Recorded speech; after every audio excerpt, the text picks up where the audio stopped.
Wherever you go, whatever you do, throw a little at it. Omax, Vest and Briefs.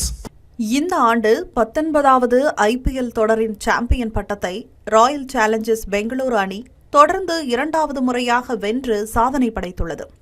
கடந்த 2008ஆம் ஆண்டு தொடங்கப்பட்ட IPL என்றழைக்கப்படும் Indian premier league cricket தொடர் உலகின் மிகவும் பிரபலமான மற்றும் செல்வாக்கு மிகுந்த கிரிக்கெட் தொடர் என்ற பெருமையுடன் தொடர்ந்து வெற்றி நடை போட்டு வருகிறது.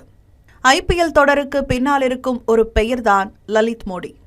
கிரிக்கெட்டை வெறும் விளையாட்டாக பார்க்காமல் அதை ஒரு பொழுதுபோக்கு நிகழ்ச்சியாக பார்த்த லலித் மோடி IPL-ஐ பல மில்லியன் டாலர்கள் பணம் கொழிக்கும் வெற்றி நிகழ்ச்சியாக மாற்றி காட்டினார்.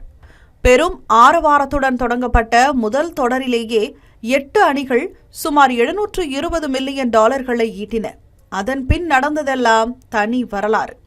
2010ஆம் ஆண்டு IPL தொடரில் பண மோசடி குற்றச்சாட்டுகள் எழுந்தன.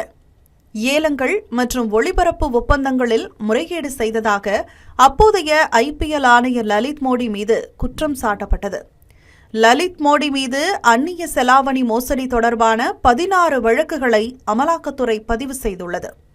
அதே ஆண்டு மே மாதம் பிரிட்டனுக்கு தப்பித்து சென்ற லலித் மோடி தனக்கும் தனது குடும்பத்தினருக்கும் கொலை மிரட்டல் மற்றும் உயிருக்கு அச்சுறுத்தல் இருப்பதாக கூறியிருந்தார்.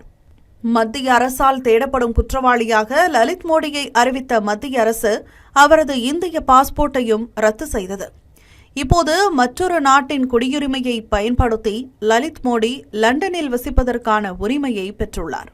இந்நிலையில்தான் ஏன் கிரிக்கெட் விளையாட்டிலிருந்து விலகினேன் என்றும் நாட்டை விட்டு ஏன் வெளியேறினேன் என்றும் மிக விரிவான விளக்கத்தை முன்னாள் IPL ஆணையர் லலித் மோடி அளித்துள்ளார்.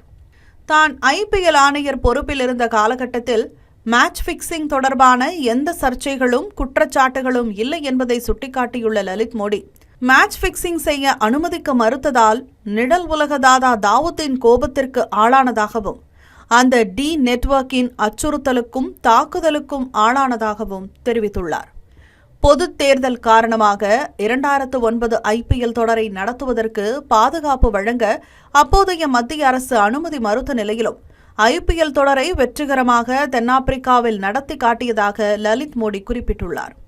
ஆனால் 2009இல் தென்னாப்பிரிக்காவில் நடந்த IPL போட்டிகளின் போதுதான் ஆஸ்திரேலிய முன்னணி வீரர் உட்பட 27 வீரர்கள் மேட்ச் பிக்சிங்கில் ஈடுபட்டதாக விசாரணையில் தெரியவந்துள்ளது.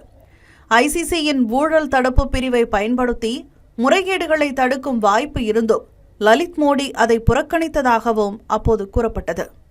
தென்னாப்பிரிக்காவில் நடந்த IPL ஒளிபரப்பு உரிமையை வழங்கியதிலும் சுமார் 500 கோடி ரூபாய்க்கு மேல் முறைகேடு நடந்துள்ளதாகவும் லலித் மோடி மீது குற்றச்சாட்டுகள் உள்ளன.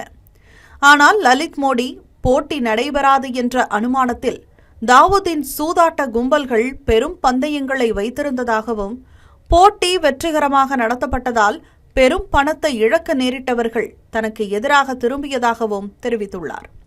மும்பையில் தனது வீட்டுக்கு வெளியே ஜோஹன்ஸ்பர்க் மற்றும் மாண்டினீக்ரோவில் என தன் மீது 3 முறை கொலை தாக்குதல் நடத்தப்பட்டதாகவும் லண்டனில் தனது மகன் கடத்தப்பட்டதாகவும் லலித் மோடி விவரித்துள்ளார்.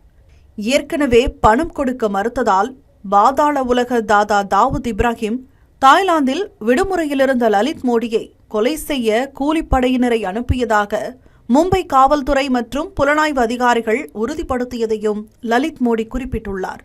2012இல் ஒரு இடைத்தரகர் மூலம் லண்டனில் ஒரு நள்ளிரவு கூட்டத்தில் பாபா என்று அறியப்பட்ட ஒருவர் அறிமுகமானதாகவும் அந்த இடைத்தரகர் ஒரு IPL அணி உரிமையை பெறுவதில் ஆர்வம் காட்டியதாகவும் பின்னர் செயற்கைக்கோள் தொலைபேசியை பயன்படுத்தி தலைமறைவான தாதா தாவூத் இப்ராஹிமை தொடர்பு கொண்டு பேசியதாகவும் அந்த உரையாடல் ஸ்பீக்கர் போனில் போடப்பட்டதாகவும் முந்தைய தகராறுகளை ஒதுக்கி வைக்கலாம் என்று தன்னிடம் கூறப்பட்டதாகவும் தான் மறுத்துவிட்டதாகவும் லலித் மோடி கூறியுள்ளார். நிழல் உலக தாதா தாவூத் இப்ராஹிமின் டி கம்பெனியின் இலக்காக தான் இருப்பதாக லலித் மோடி கூறுவது ஒன்றும் புதிதல்ல. ஏற்கனவே பலமுறை இதே குற்றச்சாட்டுகளை தெரிவித்துள்ளார்.